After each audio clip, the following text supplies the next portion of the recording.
Hello বন্ধুরা, কেমন আছো তোমরা সবাই? আজকে আমি পনিরের একটা খুব সহজ সরল রেসিপি নিয়ে চলে এসেছি। সেটা হচ্ছে পনির চটপটা। দেখতে পাচ্ছ পনিরগুলোকে আমি কিউব কিউব করে কেটে রেখেছি, আর এখানে কিছু পেঁয়াজ কুচি করে নিয়েছি, আর এখানে পেঁয়াজ আর ক্যাপসিকাম কিউব করে কেটে রেখেছি, আর এখানে রেখেছি কাজু বাদাম জল দিয়ে ভিজিয়ে একটু নরম হওয়ার জন্য, আর টক দই, রসুন, আদা, কাঁচা লঙ্কা, আর এখানে রেখেছি টমেটো সেদ্ধ করে খোসাটা ছাড়িয়ে। এবার আমি রান্নাটা স্টার্ট করব। প্রথমেই আমি পনিরগুলো একটু ভালো করে ভেজে নিচ্ছি, তারপরে যে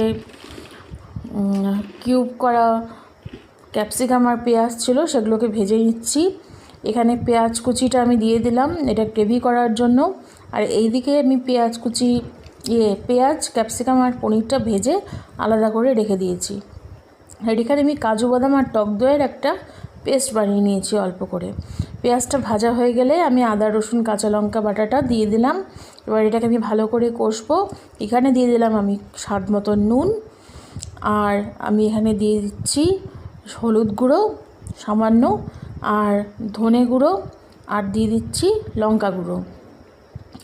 এই আইটেমটা এত সুন্দর খেতে, মানে কি বলবো, ভাত রুটি পরোটার সঙ্গে পুরো জমে যাবে। এটা থাকলে মাছ মাংস ডিম কোনো কিছুর কথা মনে পড়ে না।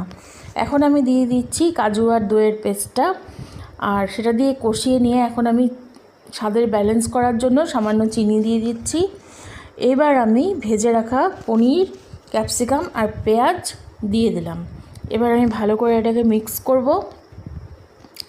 মিক্স করার পর দেখতেই পাচ্ছ কত সুন্দর হয়েছে দেখতে রান্নাটা, আর টেস্টও হয়েছে সেই সেরা। তোমরা কিন্তু বানিয়ে অবশ্যই খেও।